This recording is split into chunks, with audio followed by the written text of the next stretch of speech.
Hey everyone, I'm Sava, and this is my friend Natnael. How's it going? And we're two college students taking a course called Religion and its Modern Critics. Now, one of the philosophers we've been learning about is Soren Kierkegaard, and mainly his idea of how to become a single individual. So I guess Kierkegaard is an interesting fellow. His main premise or philosophy of this idea of the single individual is kind of one person who's kind of not burdened by the impacts and maybe the influence of the masses. But I guess for our presentation or podcast, Salvo, why should the listeners continue to listen to maybe the next 10, 15 minutes of us? Well, technology, but mainly social media, has become really popular among our generation. Well, technology, but mainly social media, has become really popular among our generation and even really young generations now. Like, I even see fifth graders posting on Instagram, TikTok, and all that. But, anyways, one of the more prominent elements of social media, I would say, is the influence other people's opinions have on you. And in this era of constant external pressures, many people struggle to really discover their authentic selves. Okay. I also think, from the beginning of your childhood, you're raised to believe that there's a quote normal path in life. Like, you go to school, get a job, and raise a family. That's what you're led to believe a normal person should do in our society. Okay. Our world just pushes people to fit into predefined roles, whether that's in careers or relationships or even beliefs. And Kierkegaard's ideas of becoming a single individual really speaks directly to this struggle. Okay, that makes sense. But we're just regular college students. What would we have to offer? I guess that is a good question. I guess there is kind of a lack of experience from us, but I think we have kind of the unique experience of, taking this religion class, having thought about these ideas critically, whether it be through journaling or through our precepts. So I think why people should listen to us, well, we've kind of done that initial critical thinking, which I think many people have kind of avoided to do since this point. And I think those who've never taken a religion class like this are pretty far removed from kind of this idea of self-reflection and maybe how these previous religious and philosophical thinkers have kind of proposed or what questions they've proposed up until this point. So I feel like we give a kind of a unique view in some of these interpretations. We do, I guess, between us have pretty wide background, and so do many of the people we discuss these topics with in our courses. So I feel like we have a decent background for kind of giving our opinions on this and maybe giving a set of instructions on how to achieve some of these ideas. So the four main questions we aim to answer in this podcast is, what does it mean to be a single individual? And why is it important to become a single individual? As well as, how can it be misunderstood? And what are some obstacles you may encounter on this journey? Yeah, I think those are great questions. Hopefully, we can have, a semblance of an answer by the end of this podcast, or that's what we hope to achieve. Yeah, and we hope we can tie all these questions together with a set of instructions on how to become a single individual. And whether or not you necessarily agree with our instructions and our answers, we do hope that you can learn something from this podcast and hopefully apply it to your life in some way. Okay, so I kind of want to go back to that one main question at the beginning, what does it mean to become or be a single individual? I guess going back to Kierkegaard, right? He argues that, one of his famous quotes is the crowd is untruth. Because he in general thinks this idea of groupthink dilutes personal responsibility. And this kind of single individual, as he defines it, does not let the collective opinions of others define their own moral or existential choices. Being a part of this kind of crowd can be, it can be comforting, it can be very easy, but truth, real truth, often requires standing alone or kind of divesting from the crowd. And I think it's also important to kind of define what it means to be a crowd. I guess through kind of my interpretation, it represents the social, cultural, and overall like institutional forces that encourage people together into conformity, into self-deception. So it could be a mix of untruth, but I think overall there's these kind of invisible forces pushing people together, and that's what really makes a crowd. Yeah, I agree with that. I think a single individual is really someone who takes full responsibility for their own existence and beliefs and even actions rather than relying on societal norms or even just the approval of others. Yeah, like being like a single individual is a pretty scary thought. Yeah, it is scary, but I do think it is important that you should be willing to, I guess, stand alone in your own convictions and your own truths.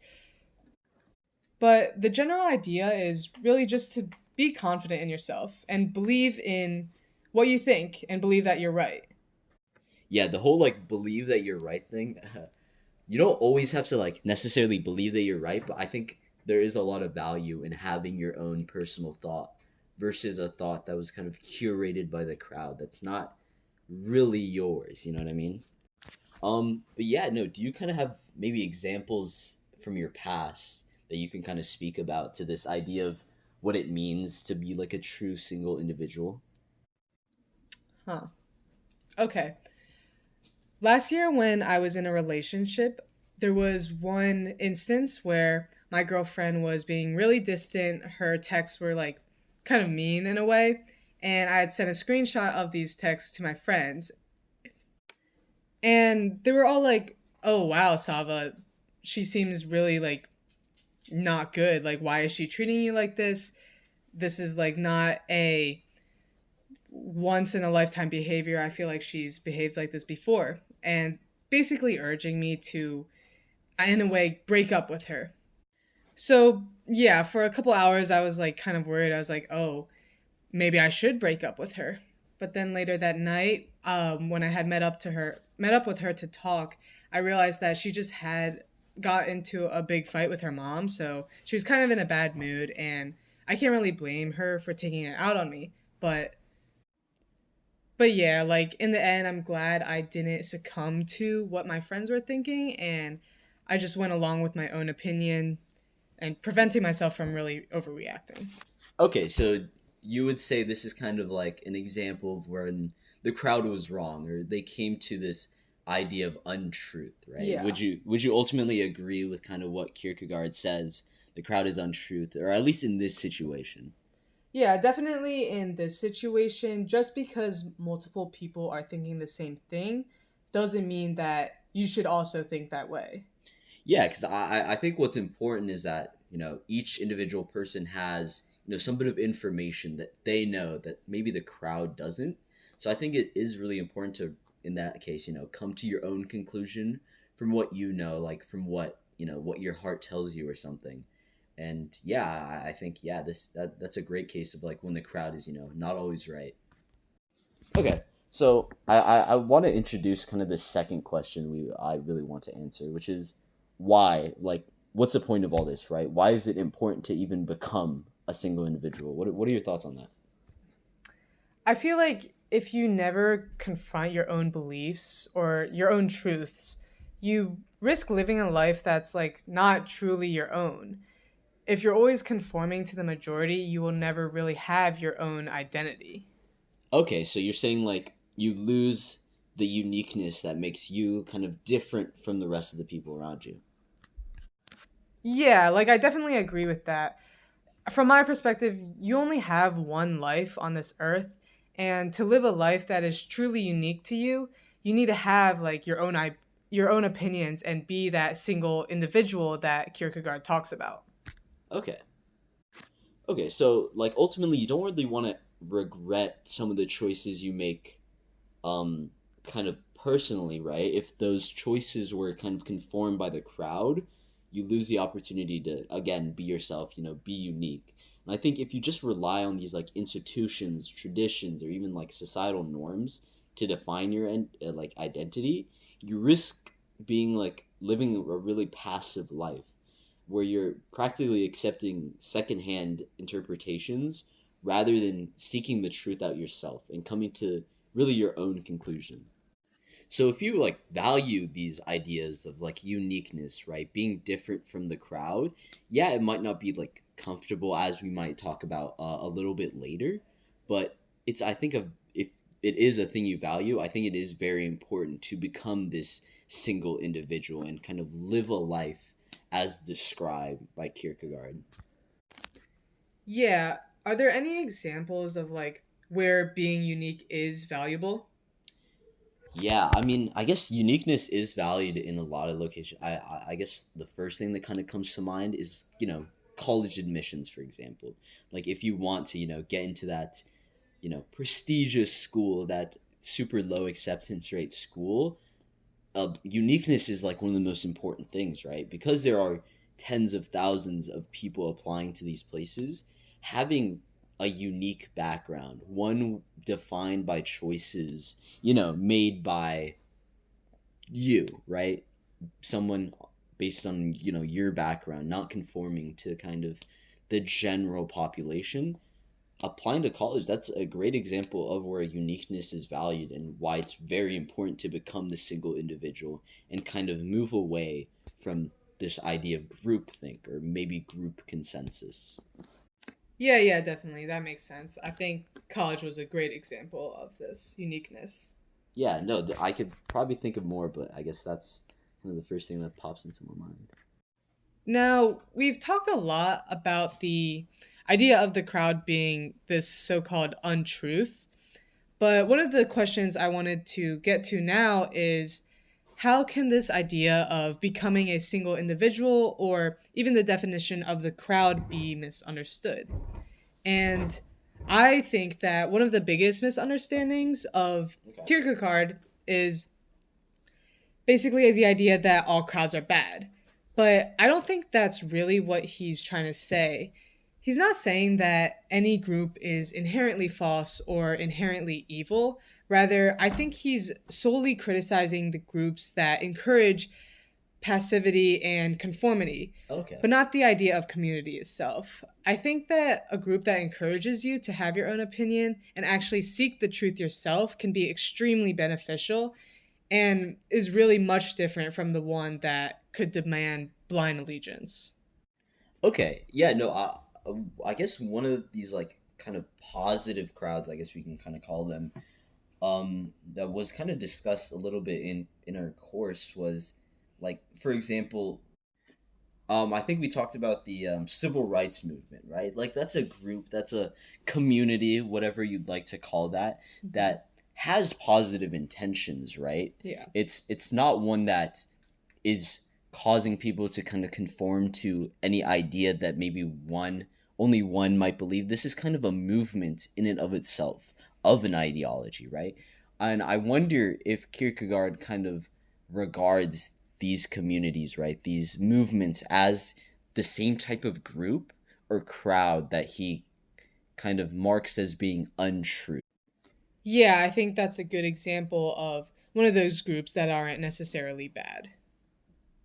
But I also want to point out another misunderstanding that even if there is a majority belief, it doesn't mean that this majority belief is automatically wrong. So you shouldn't always just take up this attitude of always rejecting mainstream views. So Kierkegaard isn't saying like go against the crowd no matter what. Rather, I think he's saying don't believe in something just because it's popular. Make sure you believe it for yourself. You examine it and like I guess think about it just in your own mind before you really believe in it. So yeah, like understanding this, I think is kind of one of the key kind of steps in this kind of construction of or list kind of instructions for becoming this single individual. I think it's very important to understand like what path you don't want to go down and really embody this idea that we kind of noted a bit earlier of like kind of what makes a single individual. I think combining all those things with this right with this list of Hmm. misunderstandings, right, I think together kind of form a cohesive plan for any like person to actually become what Kierkegaard kind of envisions. But I think one of the biggest obstacles that are present when becoming a single individual is busyness. Like in everyone's life, you always have so many things that you have to do. Yeah, tell me about it. All right, but yeah, I think you do need to separate some time from the rest of your life to really just reflect on your own thoughts. Yeah, no, I agree. I think Kierkegaard like makes note of this a lot in his writing. Like people use busyness as kind of what's the word like an obstacle, I guess, that prevents them from really truly engaging in like self reflection, right? And truly engaging in like self thought. So I think, right, this is a very important thing you want to take into consideration when trying to become a single individual, right? You need to make sure you don't let busyness um, be this barrier to like true self thought. And yeah, no, I mean we're always busy, like as you just noted, but I think setting aside time to just think, to just absorb what's around you, I think is one of the most important things that kind of allows you to begin this journey to becoming a single individual. So, what I'd like for kind of anyone listening to this, what I'd love for you to do is take this technique of just setting aside, it could be 2, it could be 3 minutes, it could be a minute out of your day, right? Preferably a bit more, to just sit down in a quiet room. You could maybe shut off the lights, but don't get too sleepy. But just kind of sit down and just be alone with your own thoughts, right? Think about yourself, think about your own thoughts, truly engage in a sense of introspection, right? And out of this, maybe one session might not be enough, right? You might even feel like you're not comfortable, right? Because I guess this is a very different thing than what people are kind of used to, right? It's being alone with their own thoughts, right? Avoiding some of that busyness that we talked about just a bit earlier. And I think you'd learn a lot about yourself, about the way you think, about the things around you, if you just set aside time away from your busy days to just be alone with yourself. Yeah, yeah, I actually did try that once, and it was really weird at first, but I guess the longer I was there, the more comfortable I felt, and I really did think it gave me a whole lot of time to kind of just clear my head and reflect on my life and what was going on. Yeah, no, like ironically, it feels less comfortable to just be with ourselves and only ourselves, but I think there is a lot of value in just, setting aside that time. Yeah, in addition to that, I also really like the idea of journaling. It it's like a concrete activity to force you to put aside time, and really all you can do when you journal is think about, I guess, what you did that day, what you thought that day, and really write it down so you can, I guess, visually see your opinions. And I feel like it's much easier to reflect when you see something in front of your eyes. No, I agree. Like setting aside time, like every day, maybe not like every day, maybe every couple days, to just journal, right? Reflect again, like manually reflect about, what you did that day, what you thought about, why you thought about something. I think that is like an important activity and an important step to really becoming um, this single individual, right? Because it is like a slow process. It's not like you become a single individual overnight, but taking these steps of setting aside time out of your day to just be alone with your own thoughts, or set aside time throughout your day to kind of reminisce of what you did that week and to like truly engage in this reflection, I think is a very important step in the right direction of becoming that single individual. Yeah, and not only does journaling help for like that week or that smaller time frame you are reflecting on, but also when you collect all these different journal entries, by the end of like a few months, you can look back at all your thoughts and see how far you've become. Yeah, no, I think like marking that progress and just like keeping track of that over time, I think is also something you can use to kind of see if, you're seeing some change over time. Yeah, another piece of advice I think I want to give is that if you're ever in a situation where a friend or a classmate or anyone really just wants your opinion on something, I would recommend learning only the facts about the situation. Don't learn about anyone else's opinion or what your friend already thinks. Rather, just learn exactly what happened, come up with your own perspective or your own opinion on that, and keep that in your mind. Then hear about other people's perspectives. That way, you can come up with your own opinion without being influenced by anyone else. Yeah, no, I think it is important to, right, again, come to your own conclusions, right, based on your own experience and the facts presented to you. I think it is good to kind of, before you get influenced, right? Because, I mean, whether or not you might believe you're getting influenced, right, there is that kind of inherent bias humans have to kind of go with what they've been told. So I think, yeah, just like setting aside time to, you know, make your own decisions, I think is a very important thing to, again, transition to becoming that single individual. Okay.